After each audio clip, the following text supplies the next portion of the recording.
คือสีได้ข้าวกันเมื่อแล้วเนาะเกี่ยวกับการเปลี่ยนเส้นทางการสัญจรค่อยกับคนหนึ่งที่ใช้รถใช้ถนนและค่อยกับเสื้อว่าหลายคนที่เบิ่งวิดีโอนี้ก็ใช้รถใช้ถนนตอนนี้ค่อยอยู่เส้นโตหอคำทางเส้นนี้ตั้งแต่4แยกวัดอินแปลงเด้อเขาเจ้าจะเฮ็ดไฟแดงใส่บอนแยกบอนน้ำพุและยับไฟแดงตัวน้ำพุมาหน่อยนึงจะมีไฟแดงอีกตัวหนึ่งก่อนสิฮอดไฟแดงหอคำนี่นะจะมี2ไฟแดงที่กระเจ้าเฮ็ดใหม่มาทางวัดศรีสะเกษแล้วก็ไปจนฮอดไฟแดงตัวมโหสถนะมันจะถูกเปลี่ยนให้กลายเป็น2เลนคือ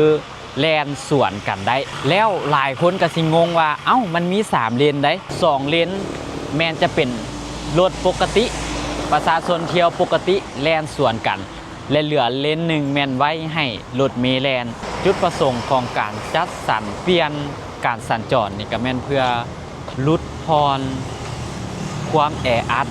การสัญจรของรถของล้างนี่แหละ